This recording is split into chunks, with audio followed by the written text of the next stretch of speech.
една за мене.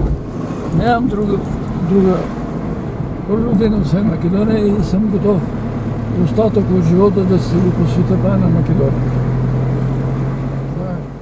Македония, сокровнишка полиция, борба водеше. Цел ден он се стражуваше и им викаше. Цел ден он се стражуваше и им викаше. Ви кръвници на народо, на дворотока. Македония се дига, вас да издера. Македония се дига, вас да издера. Добре дошли, влизайте. Добър ден. Аз съм Тихо, що прави? Моля. Како сте? Снегуй. И аз иначе съм Ризаков Дамян, роден во планината Огражден. Там съм израсъл, по-това съм учил надолу веќе во други населени места и имам две деца.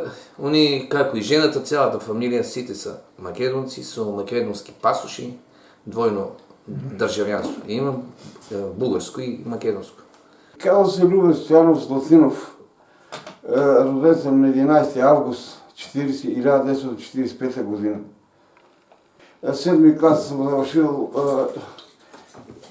около 60-те години, кога беше тук най-почти развиено македонското движение. И от тогава насам си съм македонец.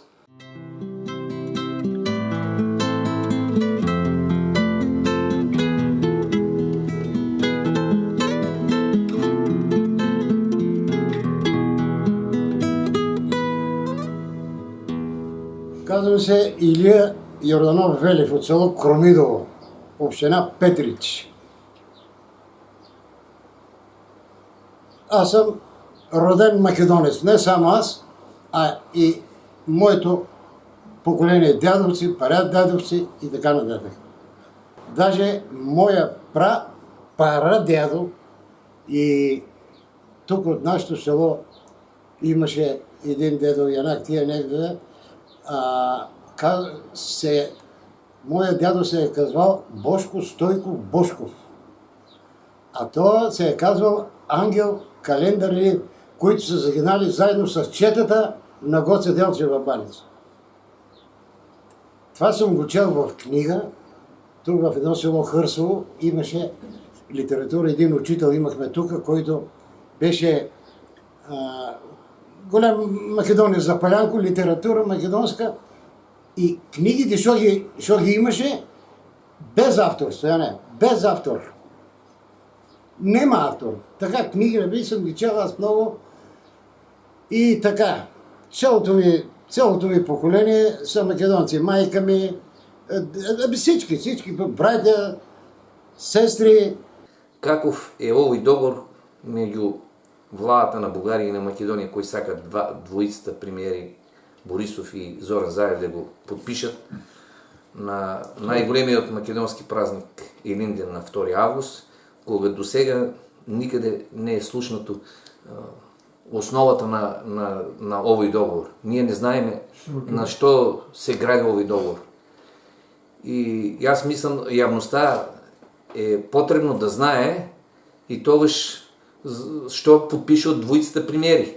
Ако Заев сака да ги подобри односите со Бугарија, това не е лошо, но от друга страна Македонија трябва да ги защити своите интереси. Се знае дека Бугарија е признала прво Македонија, но кога признаваш една држава, трябва да ги признаеш с сите атрибути. Постоянето на македонска нација, и јазик, и култура, или целиот идентитет на една држава. А за ова Бугарија се още не е признала. Само државата, во ова држава може да живеат и марсијанци, но не македонци. Те сите политички фигури во бугарския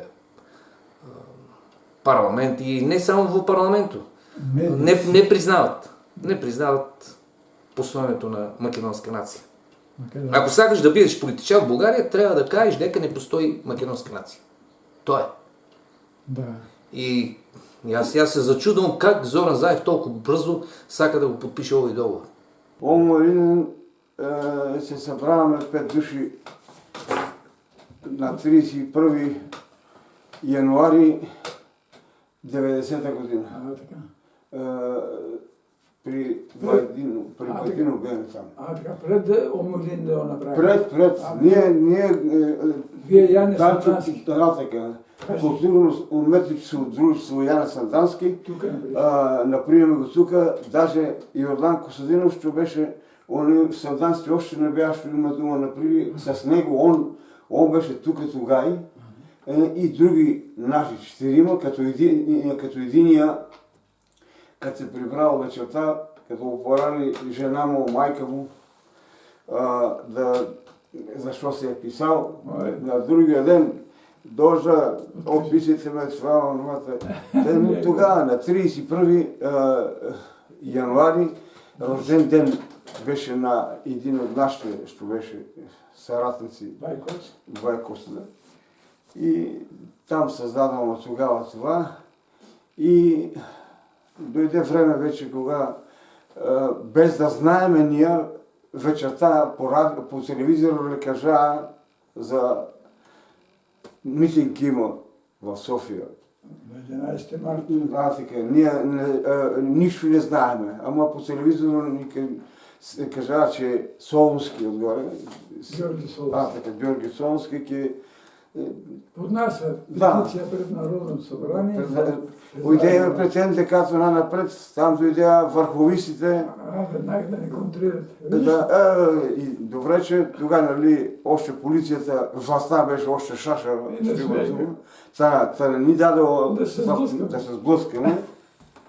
И оттам потеглиме надоле за Народното събрание и помня един от Петрич имаше от ваше там, носеше... Микрофонче.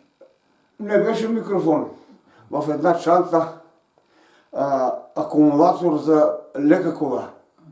За магнет, нали, тогава и сега, че не ги чиниме ние магнети за това, ама и пишеше, така пееха музика, така грамеше цялата улица на Долу Софийска.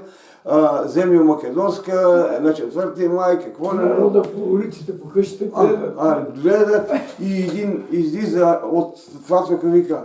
И аз съм македонец, вика, и аз съм от Петрич, вика. И аз спрех при него. И оттам наближаваме вече, още не беше урнат, що викаме по-македонски, съборен от нашите мавзолея на Георги Димитров. Без никой да ни каже, почнаваме спонтанно да думаме и Македония, и Македония, и Димитров. Никой не е подкарал, просто отвътре те дига и уйдеме тогава, свъртеме, на Народно събрание пред вратата, ама затворено. И там, нали, и други софиянци, стари македонци надойдеа и така завърши. Аз съм замесен в тази история още 59-та година, 23 или беше 24 декември, ме арестуваха по македонския въпрос, ме арестуваха в едно село Хърсово, там работех като чарак берберин. И оттам ми взема Петрич по милициите, там ме държа, изработия не хубаво, така много варно не изработия и пуснаха не. Аз съм бил на 18 години. Свързахме се с и моя брат, Бог да го прости, свързахме се с един приятел, казва се Иван Хаджи Иванов. Той сега не е тук. И пишехме в бутилки, стъклени бутилки, пишехме, братя македонци, за Игео. Братя македонци, ние сме за свободна Македония, обединена Македония. Не знам ти какви работи ги слагаме в бутилката. И от тук пеша по реката надолу отиваме, пускаме ги в Струма, като мислим, че там някой ги намери бутилките и да знаят да четат такива истории. Разбираш ли? Ама то късно. Вече, не? Как? Нали сме конспиратори? Няма как. И така, пуснахме, това ми е. След това отидохме в казармата, войник, служих в Стара Загора и там моя батареен командир, къде ме беше, той не ми викаше редник, ей, шовинист, шовинист ме викаше. Шовинист, кекида, мекида, не знам ти какво. И така изволних се. И от тази дата фактически, това не прибра, тогава разкриха цялата група в Катунци, имаше, тук едно село Катунци, имаше гимназия, знаеш го Катунци? Имаше гимназия, там всички ги разкрия, много хора.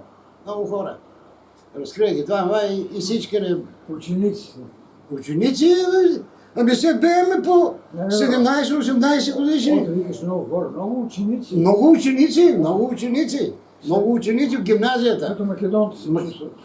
Да, кой се е чувствал? Чувствал се. Да. Кой не се чувства? Защо да го правим сега? На сила не можеш да накараш. За Омо Линден. И аз мога да ви речем дека още преди постоянето на Омо и Линден с Чичко Сократ и с Сухаров, как му беше малото име? Още на първите митинзи в София бехме каде развеехме и македонското знаме. Но тогаш тия българските, как да ти кажа, люди не беа така противоставени спрямо нас. Защо още имаха голям страх от българската милиция и не знаеха що се случва. Людето беа некаси така спремени по-позитивно. А в последствие вече, кога българската политика види дека има организираност вече на македонците в Пиринска Македония, тогаш те не повече по-скоро подстрекаваха българската явност или лица спрямо нас. Но тогаш ги вее македонски знамени и спокойно си кажахме дека и ние сме македонци. И това е в първите дни, след като беше симнат Тодор Живков. Една от първите секции тук в Михрево и то и 60-те години, кога беше голема организация, аз съм бил, дете бех, нали, на 18 години некъде, беше страшно тук македонско се развиено. И сега пак след промените, превратно беше, се създаде такова и имаше един фургон на площадо сложен от един от нашите съратници и он се увиде човек, Иван Гюров, и на него беше един изрисувал слънцето и карта на Македония и слънцето 16 кракато слънце. Там една вечер се събрахме се, Бадино, моят брат, тогава, аз защо кажем, тогава он беше... брат му беше? Страшно и просто му идеше отвътре като организатор. И Йордан Костадинов дойде тогава и ние слезнаваме отвънка и направо балтички държеме, бееме готови по Йордан Костадинов да удариме. Искаше разцеплението на Омо и Линден, що беше. Защо не искаме да сме с него вече? Не се зума, нали, така да ни е кажа той. Разбирате, ние, викам, сме за единно Омо и Линден, викам. Даже, айде вече се разцепи. И тогава избрахте като времен брат ми, за да има връзка с Гоце Делчевско там, нали, онова корито и това корито, за да има преговори нещо, за да си сме обединени. И ама нищо не стана тогава и половина ме беше вероятно съдено. И от тогава насам на събори, на това, онова, сам в последните 2 години не съм отдел от тогава съм постоянно там. Особено първите години, кога иска наши бяха докарали агрегат за сок за сцената там, за да имам високоговорител, да говориме. Едни от върховиците от Джарето изкочия и иска да ограбнат това агрегата, що е. И ние се фърлиме, дойде един майор от полицията, ама не му го дадохме на него агрегата. И тогава стана един скандал, нещо, депутатът ще беше, той е Берон, Петър Берон. Петър Берон, нашите фърлия с бира, пиво, ще го видим. С бира и след това даже от нас ще разкърва там, че че от нас ще някой може да е байдино. Бележиене с църно. Край, църна овца, край, няма спасение от тия. И тогава така свирих на акордеон, пеих песни и се слушах от Скопия, Бадев, Васка Илиева, стари певци, всичко и тук. Бех така, на времето нямаше много музиканти, аз млад съм мук, научих се така, нямаше и аз пеих песни, това. Айде сега, македонски песни пееш, айде пах милицията като ви. Абе, нямам думи. Имаше една песна на 6 април, Света неделя. Боят започва в 4 часа. От Команово до Гюишево всичко покрито с телени мрежи. Танкове минават, мрежите капат и заминават за Скопие. А над Команово орли се вият над казармите. Има ли някой, кой да не знае, чия е земя Македония? Нито е гръцка, нито е сръбско-българска, най-си е на македонците. Кой да не знае, чия е земя Македония, нито е гръцка, сръбско-българска, най-си е земя на македонците. Така, айде умилицията. Айде. 90-та година, април 14 или 17 в Сандански беше създадена ОМО Илинден. На 14 април. Да, април. 90-та година. Да, така. До тогава имаше отделни. Да, сдружения, точно така. Имаше отделни сдружения. И от тогаш до сега много опити сме правили да бидем легализирани. Регистрирани, то е исто, но само един път успехме, кога България сакаше да почне преговори с Европската заедница и кога видя на първите избори, локални избори в България, каква сила бехме и по това вече ни избрише от политическата сцена на България. Беше от началото голема работа. И след това пак на едно отиване, когато Царчев нареди да дойдат баретите, не спря още на къде беше, Хотово ли беше това село, къде се събира от католиците. И кога не върна и ние се сприеме в село Хотово. И ние тогава бехме баш с брат ми двамата, с колата паркирана на тротуара. И Ян и Гития и наши всичките забегава вече насам. Аз викам по-спокойно, Ян по-спокойно. И един полицай от там къде дойде, аз съм отворил вратата на колата. С какво му удари? Наедех се на седалката. На колата на седалката и от вълнение, притеснение, не мога да вкарам ключо в колата, за запрена. И бех с една бела риза, кошуля човек. Даже това нашио ефтим язива и акара по Австралия, вика, и оттам ми открадна, вика, да покаже, тук ми спука веждата. И аз, как съм топъл, как съм такова, не съм усетил още и гледам, брат ми почна да плаче до мен, до страдалката. Просто, като се види къде кръвта, всичката тече по белата риза надоле.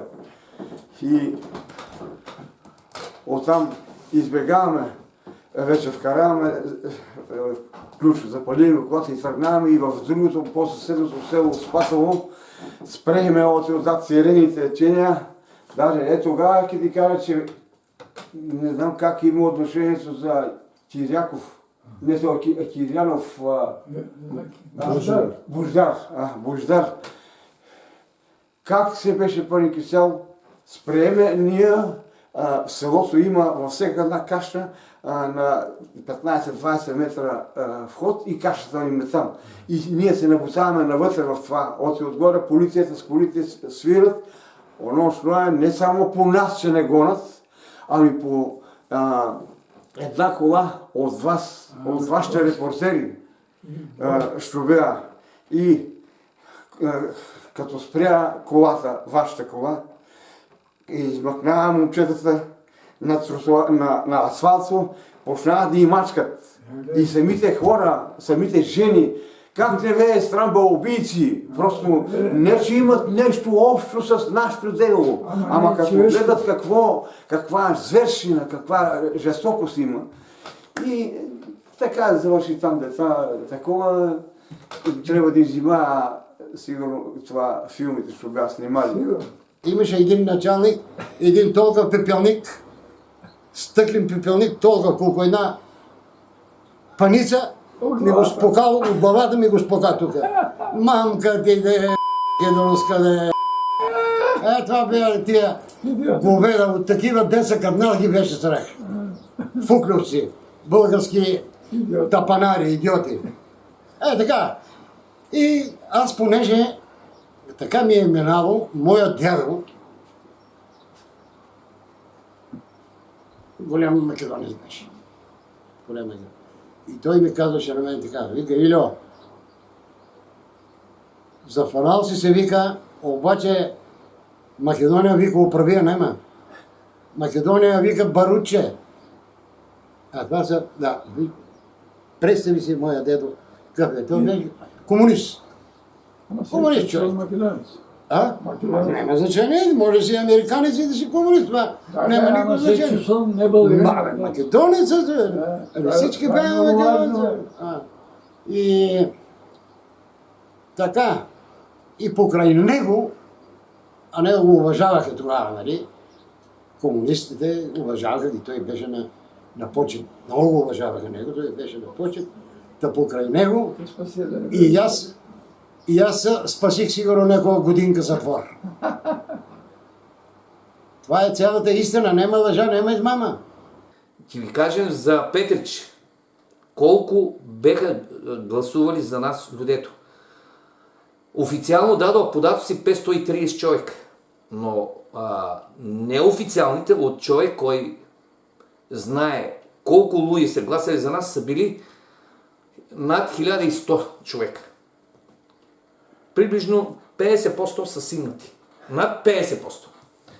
И без никакви пари, без никакви финанси, ние бехме сила. А и ти кажем друго. Голем дел от местните политически фигури, знаеш що ни кажа? Вие, ако тако делувате, после 1-2 години вие ки бидете втора политическа партия. По сила. И он се изплаши. Се изплаши и затова не избриша. И все повеќе ќе рече ние сме Все повеќе, точно така, точно. А и другите партии ќе мора да стават ние ќе речат ние сме македонци. Они се образават со нас. Они сами ќе почнат да викаат има македонци и ние сме македонци. Точно е. Тоа ќе опотикнеше процесот. Точно така ќе се случи. Ќе станеше некој друг председател на партија пред ние ќе речеше јас сум македонец, мајка ми е македонка, јас сум од Егејска, јас сум. Тоа е целиот проблем. Тоа е целиот проблем. създаването на секциите в Омо и Линден най-много се дължи на Негово Величество, на Стоян Георгиев и същевременно и нашата група. Защото постоянно имаше човек от нашата група с него по селата, по градовете да създаваме секции.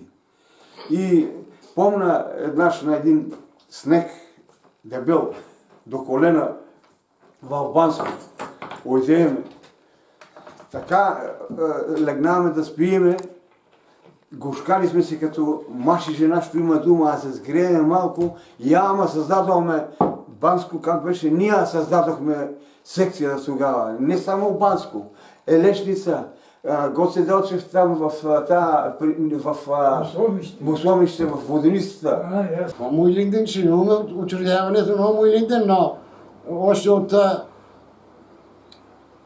90-та година, аз тогава бех по София, кога създаде Омо и Линден. И идвах, 91 година се пенсионерах и се дойдех тук и не изпускахме мероприятия. Къде ще има мероприятия? Ходихме, нали, тогава още не беше Омо и Линден Перин, а Омо и Линден си беше с председател. Кой е председател? Кой е бил председател? Стоян Георгиев. Няма кой да е друг, Стоян Георгиев, това е. От Пирински отдел на Македония това беше Стоян Георгиев. Единственият човек, който ме защитуваше и казваше в истината, дека аз не съм ни български, ни македонски, един почтен македонец. Що ти дадох писмо? Писмено, да. Къде? Сега не се сетявам за текстът, но човекът, който казваше дека и аз съм един вистински македонец. До министъра на... До министър за внатрешни работи на Македония. Аз моето писмо... И ки ти кажем, поетът, како се викаше той, що умре пред 10-15, Анте Поповски.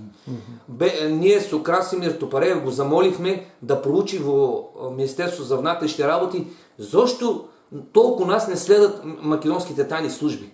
И знаеш, що он ни рече? Военна средба.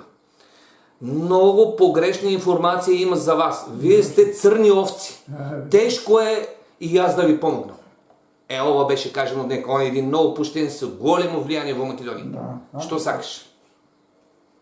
И веќе си дойдохме тук и няма потреба повече да се враќа в Македония да студира.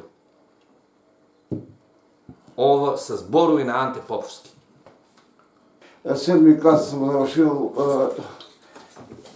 около 60-те години, кога беше тук най-почти развиено македонското движение и от тогава насам си съм македонец. Аз съм роден македонец, не само аз, а и моето поколение дядовци, прадядовци и така нататък. Имам две деца, они, како и жената, цялата фамилия, сите са македонци, са македонски пасоши, двойно държавянство. Имам българско и македонско. Македония е една за мен. Нямам друга. Роден съм в Македония и съм готов остатък от живота да се го посветя на Македония. Македония, сокровнишка полиция, борба водеше. Цел ден он се стражуваше и им викаше. Цел ден он се стражуваше и им викаше. Ви кръвници на народо, на дворото Македония се дига, вас да издера. Македония се дига, вас да издера.